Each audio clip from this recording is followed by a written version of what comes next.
তো চলে এসেছি চক্রবৃদ্ধি সুদ চ্যাপ্টার আমরা 22 নম্বর অঙ্কটায়। কী বলেছে অঙ্কটা? শতকরা বার্ষিক কত চক্রবৃদ্ধি হার সুদে 10,000 টাকা 2 বছরের সমূল চক্রবৃদ্ধি সুদ 12,100 টাকা হবে তা আমাকে বের করতে বলেছে। তো যা যা বলেছে সেগুলো লিখে ফেলো।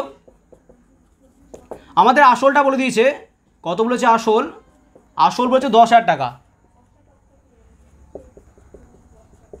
আর আমাকে বলে দিয়েছে সময় কত বলেছে 2 বছর। বলে দেয়নি যেটা সেটা হচ্ছে গিয়ে সুদের হার। তাহলে সুদের হার আরটা আমরা ধরে নিলাম হচ্ছে গিয়ে জিজ্ঞাসা চিহ্ন, ঠিক আছে? তো সুদের হারটা আমরা জানি না, তাই আমি জিজ্ঞাসা চিহ্ন দিয়ে রাখলাম। তো অতএব দেখো আমাদের সমূল চক্রবৃদ্ধিটা বলে দিচ্ছে, তাহলে অতএব সমূল চক্রবৃদ্ধি সুদের সূত্র ইউজ করব। সমূল চক্রবৃদ্ধি সুদ কত বলেছে 12,100 টাকা। অতএব P into 1 plus R by 100 N equal to কত হবে 12,100। তো আমাদের পি কত বলেছে? পি বলেছে হচ্ছে গিয়ে 10,000।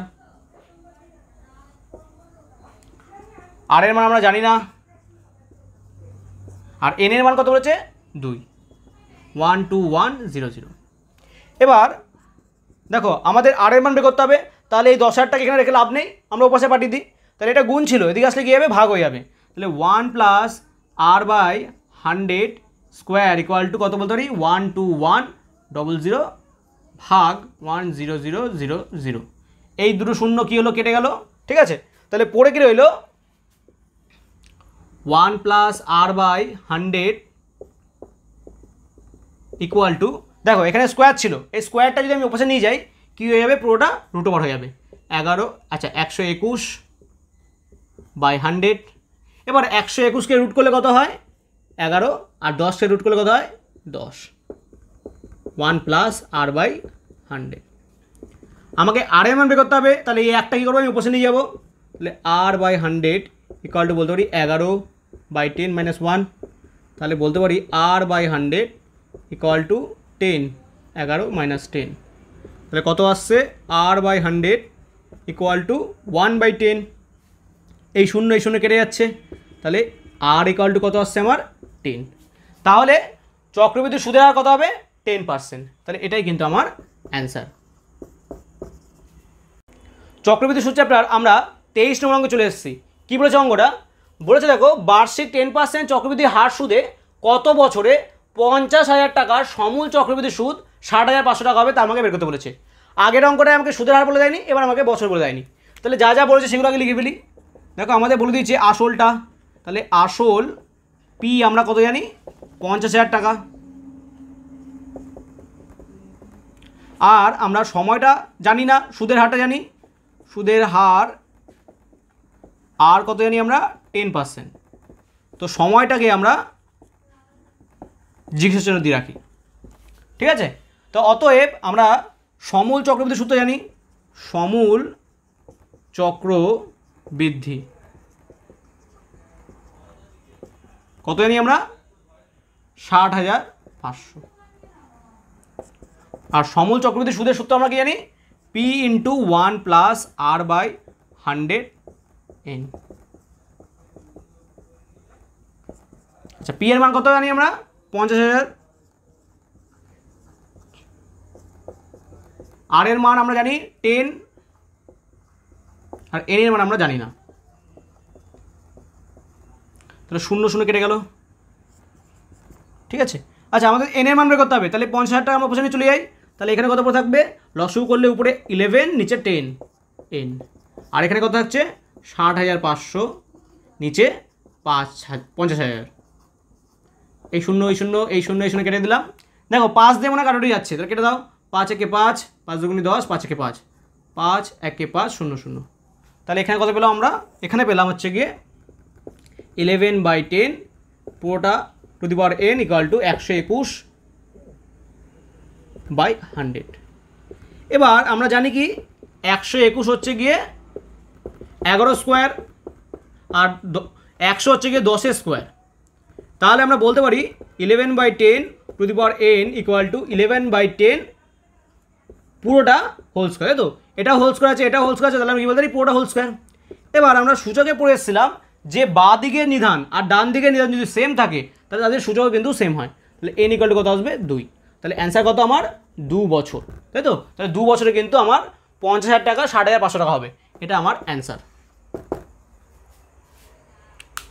চক্রবৃদ্ধি সুদ চ্যাপ্টার আমরা 24 নম্বর অঙ্কে চলে এসেছি। কী বলছে অঙ্কটা?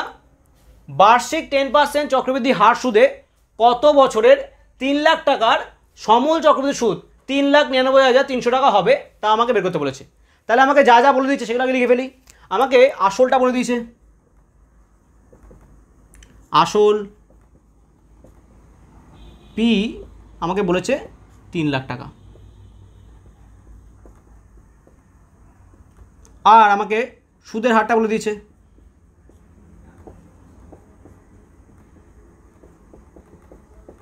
10%।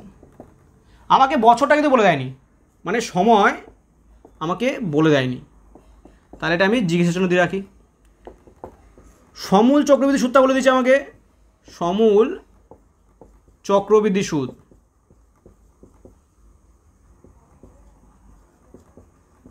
কত বলেছে? 3,99,300। আচ্ছা, এটা কত হবে? সূত্র হচ্ছে গিয়ে P into 1 plus R by 100 to the power n 3,99,300। আচ্ছা, পি এর মান কত? পি এর মান হচ্ছে গিয়ে 3 লাখ। 1 প্লাস আর এর মান কত? 10 by 100 to the power n 3,99,300।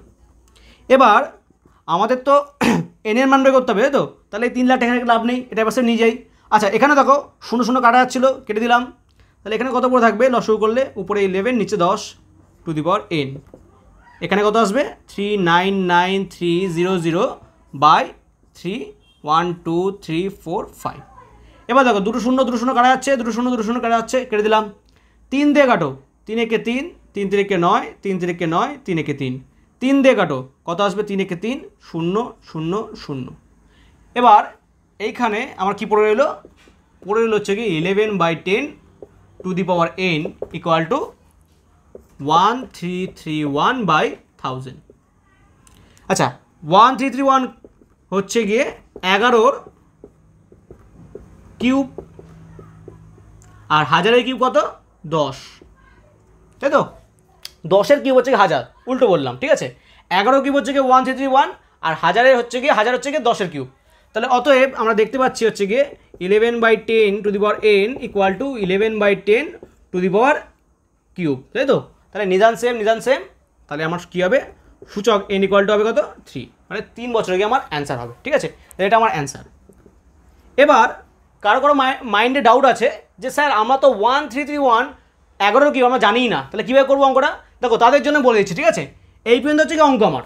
এবার ধরে না যারা জানে না তারা কীভাবে করবে? তারা 11/10 টু দি পাওয়ার n এখানে লিখে এখানে কি করবে? ঠিক আছে, দেখো ভালো করে বোঝো। আমাকে n এর মান বের করতে বলেছে, তাই তো? তাহলে নিশ্চয়ই এখানের নিদান বাঁ দিকের নিদান আর ডান দিকের নিদান আমার সেম হতেই হবে। তাহলে এখানে তুমি চোখ বন্ধ করে 11/10 লিখে ফেলো, ঠিক আছে? এবার এটা স্কোয়ার হবে না কিউব হবে না কী হবে আমরা জানি না, কী করে বুঝবো? দেখো এই 1000 দেখো, তাহলে বুঝতে পারবে। 1000 মানে কি? 1000 হচ্ছে গিয়ে 10 স্কোয়ার হচ্ছে গিয়ে 100, আর 10 কিউব হচ্ছে গিয়ে 1000। তাহলে এই 1000 হচ্ছে গিয়ে 10 কিউব, তাহলে এই 11 কিন্তু এটা তাহলে কিউবই হবে, ঠিক আছে? চোখ বন্ধ করে তাহলে 11 কিউব কিন্তু 1331 হবে, তোমাদের দেখা দরকারও নেই, ঠিক আছে? অঙ্ক তোমাদের এতটা কঠিন দেবে যে তোমার মিলবেই না, ঠিক আছে? তাহলে যেহেতু এখানে 11/10 আছে তাই জন্য এখানে 11/10 লিখে দিলাম। এবার কিউব কেন লিখলাম? যেহেতু এখানে 1000 আছে তাই জন্য কিউব লিখলাম, ব্যাস। তাহলে এখানে n ইকুয়াল টু কত হবে? 3। এইভাবে কিন্তু তোমরা অঙ্কটা করতে পারবে, ঠিক আছে? যাদের মনে আছে 1331 হচ্ছে কি 11 কিউব, ঠিক আছে, তারা তো আরামসে করে ফেলবে। যাদের মনে নেই তারা কিন্তু এভাবে করবে। আশা করি বুঝতে পেরেছো। যদি না বুঝে থাকো তাহলে এই অঙ্কের জন্য পার্টিকুলারলি তোমরা একটা কমেন্ট করে দিও।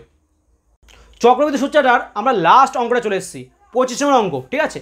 খুব ভালো অঙ্ক। দেখো কী বলেছে, সুদের পর্ব 6 মাস হলে বার্ষিক 10% চক্রবৃদ্ধি হার সুদে 1600 টাকার আমার 1.5 বছরের চক্রবৃদ্ধি সুদ এবং সুদাসলটা আমাকে বের করতে বলেছে, ঠিক আছে?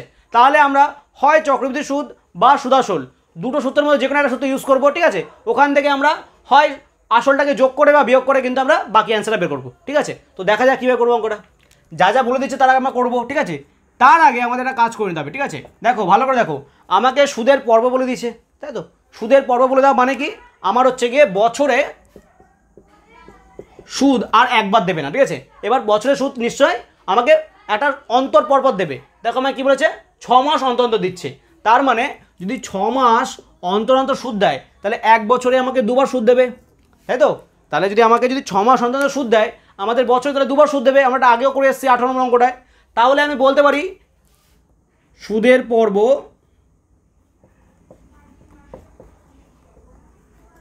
ছ মাস, মানে এবার বলি, ঠিক আছে? তাহলে ভাষাটা দাঁড়াবে 6 মাস অন্তর সুদ দিলে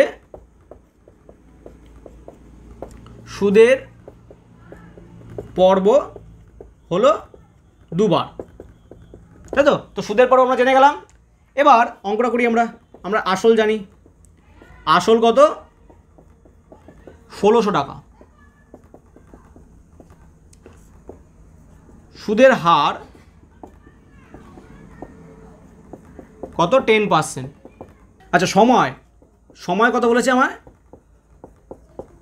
1.5 বছর। তাহলে সময়টা কিন্তু আমার বছরেই আছে, ঠিক আছে? মাসে নেই। তাহলে আমরা কিছু চেঞ্জ করতে লাগবে না, জাস্ট এটাকে আমরা পূর্ণভগ্নাংশে নিয়ে আসি। তাহলে কী বলতে পারি, এটা আমরা 2 × 2 3, 3/2 বছর, ঠিক আছে? তাহলে অতএব আমরা সুদ আসলে সূত্রটা ইউজ করি। তাহলে সমূল চক্রবৃদ্ধি সুদ, এই সূত্রটা আমরা ইউজ করছি। সূত্রটা কি? P × 1 + R/100n, তাই তো? এবার আমি বলেছিলাম যে সুদের পর্ব বলে দিলে কি হয়, যে সুদের হার থাকে সেটা হচ্ছে গিয়ে ভাগ করতে হয় সুদের পর্ব দিয়ে। তাহলে 2 দিয়ে এটা ভাগ হবে, আর সময়টা 2 দিয়ে কী হবে? গুণ হয়ে যাবে, ঠিক আছে? ব্যাস এইটুকু নিয়ে চেঞ্জ করতে হবে। পি এর মান কত জানি আমরা? 1600। আচ্ছা, আর এর মান কত জানি আমরা? 10, তাই তো?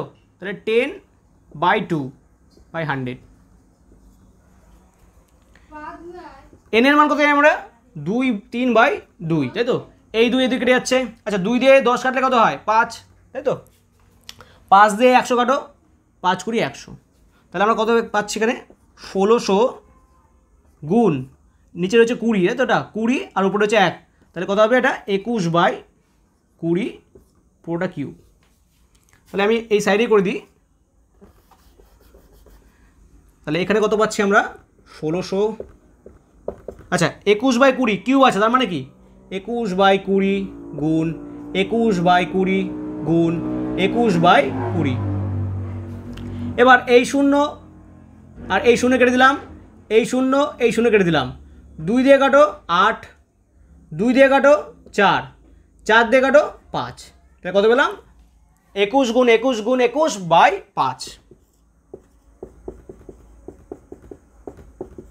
বোঝা গেল? এবার এই গুণটা আমি রাফে করে নিচ্ছি, ঠিক আছে? তাহলে 21 গুণ 21, 1 2 2 4 4, আবার 21 গুণ 1 4 4, 2 দিয়ে গুণ করলে কত হয়? 2 × 2, 4 × 2 = 8, 4 × 2 = 8, 1 4 2 6, 8 4 12, হাতে 1 9। কত আসছে? 9261/5। এবার 5 দিয়ে ভাগ করো। 9261 5 দিয়ে ভাগ করলে কত হয়? 5 × 1 = 5, 4 2 নাবলো, 5 × 8 = 40, 2 6 নাবলো, 5 5 = 25, 1 নাবলো, 5 2 × 10, 1 নাবলো, পয়েন্ট বসাও 0, 5 2 × 10। তাহলে কত আসছে? 1852.2, ঠিক আছে? তাহলে এইটা হচ্ছে কি আমার সুদ আসল। তাহলে আমাকে সুদ আসল বের করতে বলেছিল, বের করলাম। আমাকে দেখো চক্রবৃদ্ধি সুদ বের করতে বলেছে, তাহলে অতএব বলতে পারি আমি চক্রবৃদ্ধি সুদ কত? 1852.2 মাইনাস 1600। কত আসবে এটা? 252.2 টাকা, ঠিক আছে?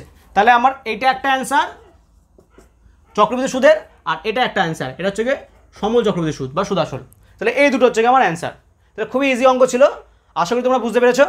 যদি তোমরা কেউ না বুঝে থাকো তাহলে কমেন্ট করতে পারো, বা এর আগের অঙ্কগুলো যদি তোমরা কেউ না বুঝে থাকো, ঠিক আছে, এর আগে যে কটা অঙ্ক করেছি সেগুলো যদি তোমরা না বুঝে থাকো তাহলে কিন্তু কমেন্ট বক্সে বলে যাবে। যেখানে তোমরা বুঝতে পারছো না তাহলে সেটা আমি কিন্তু একটা অন্য ভিডিওর মাধ্যমে আবার বুঝিয়ে দেবো।